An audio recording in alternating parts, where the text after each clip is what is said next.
PM Shri നടപ്പിലാക്കാൻ തീരുമാനിച്ച UDF ഗവൺമെന്റിനെതിരായ ഉയർന്നുവരുന്ന ജനരോഷത്തിന്റെയും വിദ്യാർത്ഥി രോഷത്തിന്റെയും പ്രതിഫലനമാണ് ഈ വിദ്യാർത്ഥി ധർണ എന്ന് സംസ്ഥാന സെക്രട്ടറി അടിവരയിട്ട് ഇവിടെ സൂചിപ്പിച്ചു കഴിഞ്ഞു.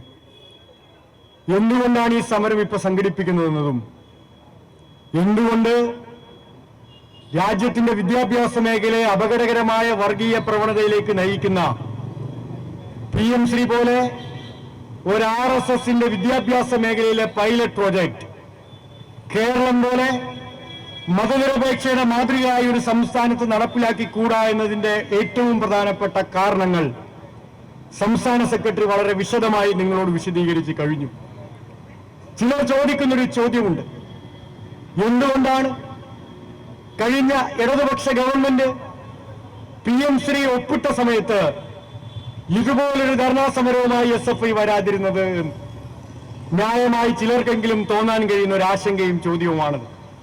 എന്നാൽ ന്യായയുക്തിയാൽ ആ ചോദ്യം ചോദിക്കുന്നവർ മനസ്സിലാക്കേണ്ടത് PM ശ്രീ ഒപ്പിട്ടു എന്ന വിവരം ഈ കേരളത്തിനകത്ത് പുറത്തേക്ക് വന്ന ഘട്ടത്തിൽ തന്നെ കേരളത്തിൽ പ്രവർത്തിക്കുന്ന ഏറ്റവും പ്രധാനപ്പെട്ട വിദ്യാർത്ഥി സംഘടന എന്ന നിലയിൽ SFIയുടെ നിലപാട് കേരളത്തിൽ SFI പ്രഖ്യാപിച്ചതാണ്. SFIയുടെ സംസ്ഥാന സെക്രട്ടറി മാധ്യമങ്ങളോട് വിശദീകരിച്ചു എന്താണ് PM ശ്രീയിൽ SFI നിലപാട്. ആ വാർത്ത പുറത്തേക്ക് വന്നതിന്റെ പിറ്റേ ദിവസം രാവിലെ തന്നെ കേരളത്തിന്റെ വിദ്യാഭ്യാസ മന്ത്രിയായിരുന്ന സഖാവ് V ശിവൻകുട്ടിയെ നേരിട്ട് കണ്ടത് SFIയുടെ സംസ്ഥാന ഭാരവാഹികളാണ്. SFIയുടെ സംസ്ഥാന ഭാരവാഹികൾ നേരിട്ട് വിദ്യാഭ്യാസ മന്ത്രിയെ കണ്ടു പറഞ്ഞത് ഈ പദ്ധതിയുമായി കേരളം സഹകരിക്കുന്നതിൽ ഞങ്ങൾക്ക് ആശങ്കയുണ്ട് എന്നാണ്. ആശങ്കയുണ്ട് എന്ന് മാത്രമല്ല, ഈ പദ്ധതിയുമായി കേരളത്തിൽ മുന്നോട്ട് പോകരുത് എന്ന് അന്നത്തെ കേരളത്തിലെ വിദ്യാഭ്യാസ മന്ത്രിയോട് നേരിട്ട് SFI ആവശ്യപ്പെട്ടതാണ്.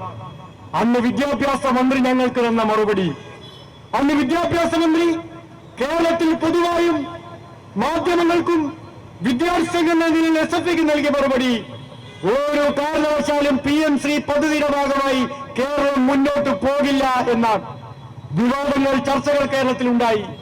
വിവാദങ്ങളുടെയും ചർച്ചകളുടെയും അടിസ്ഥാനത്തിൽ PM ശ്രീ പദ്ധതിയുടെ ഭാഗമായി ഒപ്പിടപ്പെട്ട MOU മരവിപ്പിക്കാൻ സംസ്ഥാന ഗവൺമെന്റ് തീരുമാനിച്ചു. ഈ നടപടിയുമായി മുന്നോട്ട് പോകേണ്ടതില്ല എന്ന് അപ്പോൾ തന്നെ കേരളത്തിലെ വിദ്യാഭ്യാസ മന്ത്രിയും ഗവൺമെന്റും പ്രഖ്യാപിച്ചു. ആ പ്രഖ്യാപനത്തെ SFI സ്വാഗതം ചെയ്തു. പ്രകടമായി SFI കേരളത്തിൽ സമരത്തിനിറങ്ങിയില്ലല്ലോ എന്ന് ആശങ്കപ്പെടുന്നവരോട്, പ്രകടമായി കേരളത്തിലെ SFI അന്ന് തെരുവോരങ്ങളിലേക്ക് ഇറങ്ങി സമരം ചെയ്തില്ലല്ലോ എന്ന് ചോദിക്കുന്നവരോട് PM ശ്രീ പദ്ധതിയിൽ ഒപ്പിടാൻ സംസ്ഥാന ഗവൺമെന്റ് തീരുമാനിച്ചപ്പോൾ തന്നെ ആശങ്ക രേഖപ്പെടുത്തിയും അതുമായി മുന്നോട്ട് പോകരുതെന്ന് ആവശ്യപ്പെട്ടും ആ ആവശ്യത്തിന്റെ കാരണങ്ങൾ എന്തെല്ലാമെന്ന് ഗവൺമെന്റിനോട് വിശദീകരിക്കാനും കേരളത്തിലെ SFI ഉണ്ടായിരുന്നുവെന്ന് നിങ്ങൾ വിസ്മരിക്കരുത്, ഞങ്ങൾ അഭ്യർത്ഥിക്കുകയാണ്. ആ ഗവൺമെന്റ് ആ പദ്ധതി മരവിപ്പിച്ചു. പിന്നെ എന്തിനാണ് ഒപ്പിട്ടത് എന്നാണ് ചിലർ ചോദിക്കുന്നത്.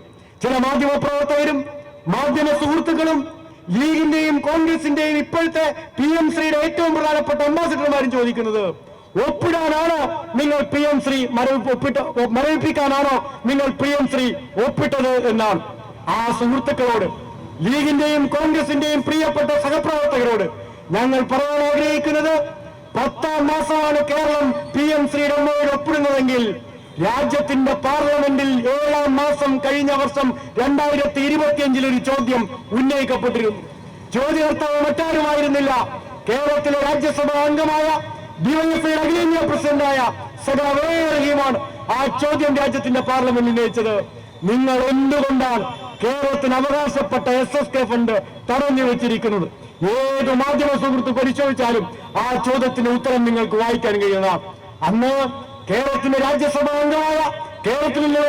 അംഗമായ DYFI അഖിലേന്ത്യാ പ്രസിഡന്റ് രാജ്യസഭയിൽ ചോദിച്ച ചോദ്യത്തിന് മറുപടിയായി അന്നത്തെ വിദ്യാഭ്യാസ മന്ത്രി പാർലമെന്റിൽ നൽകിയ ഉത്തരം, PM ശ്രീയിൽ ഒപ്പിട്ടാലേ SSK ഫണ്ട് ഞങ്ങൾ കൈമാറൂ എന്നാണ്. PM ശ്രീ എന്നത് NEP നടപ്പിലാക്കാനുള്ള പൈലറ്റ് പ്രോജക്റ്റ് ആണെന്നും NEPയുടെ ഭാഗമായ എക്സംപ്ലർ സ്കൂളുകളെ തിരഞ്ഞെടുത്ത് ആ സ്കൂളുകളിൽ PM ശ്രീ നടപ്പിലാക്കുന്നതിന് ഞങ്ങൾ കണ്ടുപിടിച്ചിരിക്കുന്ന NEP നടപ്പിലാക്കുന്നതിന് ഞങ്ങൾ കണ്ടുപിടിച്ചിരിക്കുന്ന പദ്ധതിയാണെന്ന് നല്ല വൃത്തിയുള്ള ഭാഷയിൽ അന്ന് രാജ്യത്തിന്റെ പാർലമെന്റിൽ രാജ്യത്തിന്റെ നിയമസഭ രാജ്യത്തിന്റെ വിദ്യാഭ്യാസ മന്ത്രി വിശദീകരിച്ചു. ഇന്ന് എന്തുകൊണ്ട് ഒപ്പിട്ടു എന്ന് ചോദിച്ചിറങ്ങിയിരിക്കുന്നവർ, അന്ന് ഇടതുപക്ഷ ഗവൺമെന്റ് എന്തുകൊണ്ടാണ് ആ പദവിയിൽ ഒപ്പിട്ടതെന്ന ഇന്നത്തെ യുക്തിരഹിതമായ ചോദ്യം ചോദിച്ചു നടക്കുന്നവർ, അന്ന് 7-ാം മാസം രാജ്യത്തിന്റെ പാർലമെന്റിൽ അങ്ങനെ ഒരു മറുപടി പ്രത്യക്ഷപ്പെടുമ്പോ അതിനുശേഷം എപ്പോഴെങ്കിലും ആ മറുപടിയിലെ യുക്തിരാഹിത്യത്തെ, ഭരണഘടനാ വിരുദ്ധതയെ, ജനാധിപത്യ അവകാശത്തിന്റെ നിരാസത്തെ ചോദ്യം ചെയ്യുന്നത് മാധ്യമ സുഹൃത്തുക്കളെ നിങ്ങൾ എപ്പോഴെങ്കിലും കേട്ടിട്ടുണ്ടോ? 19 പേരെ ലോക്സഭയിലേക്ക് കേരളം തെരഞ്ഞെടുത്തയച്ചത് ആരുടെ പ്രവൃത്തികളെയാണ്?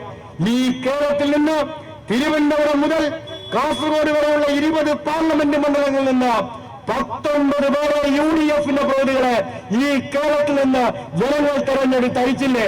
ആ തെരഞ്ഞെടുത്ത ജനങ്ങളോട് ഞങ്ങൾ വിനീതമായി ചോദിക്കുന്നു, 19 UDFകാരെ ഈ കേരളത്തിൽ നിന്ന് നമ്മുടെ ശബ്ദമായി പാർലമെന്റിൽ ശബ്ദിക്കാൻ വേണ്ടി പറഞ്ഞയക്കുമ്പോ ആ 19 പേരിൽ ആരെങ്കിലും ഒരാൾ പാർലമെന്റിൽ എഴുന്നേറ്റ് നിന്ന് ഈ നൽകിയിരിക്കുന്ന മറുപടി ഫെഡറൽ വ്യവസ്ഥക്കെതിരാണെന്നും ഈ മറുപടി രാജ്യത്തിന്റെ ഭരണഘടനയ്ക്ക് വിരുദ്ധമാണെന്നും കൺകറന്റ് ലിസ്റ്റിൽ ഉൾപ്പെട്ട വിദ്യാഭ്യാസത്തെ രാജ്യത്തിന്റെ ഏറ്റവും പ്രധാനപ്പെട്ട RSS അജണ്ടയായ സെൻട്രലൈസേഷനിലേക്ക് നയിക്കുന്നതിനു വേണ്ടി തയ്യാറാക്കിയിരിക്കുന്ന പദ്ധതിയാണിതെന്ന് പ്രസംഗിക്കുന്നത് നിഷ്കളങ്കരായ മനുഷ്യരെ, മാധ്യമപ്രവർത്തകരെ നിങ്ങൾ കേട്ടിട്ടുണ്ടോ?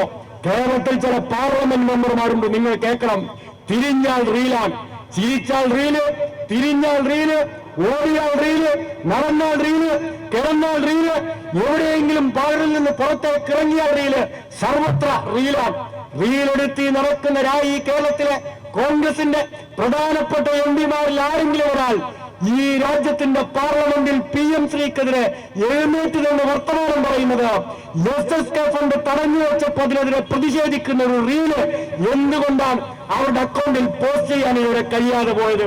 അപ്പൊ കിടക്കുമ്പോഴും ചിരിക്കുമ്പോഴും നടക്കുമ്പോഴും റീലെടുക്കുന്ന കേരളത്തിലെ ചില UDFന്റെ MPമാർക്ക് PM ശ്രീയുടെ ഭാഗമായി നടപ്പിലാക്കിയില്ലെങ്കിൽ SSK ഫണ്ട് തരില്ലെന്ന് കേന്ദ്ര ഗവൺമെന്റ് പ്രഖ്യാപിച്ചപ്പോ ഒരക്ഷരം മിണ്ടാനില്ലായിരുന്നുവെന്ന് നിങ്ങൾ മനസ്സിലാക്കേണ്ടതായിട്ടുണ്ട്.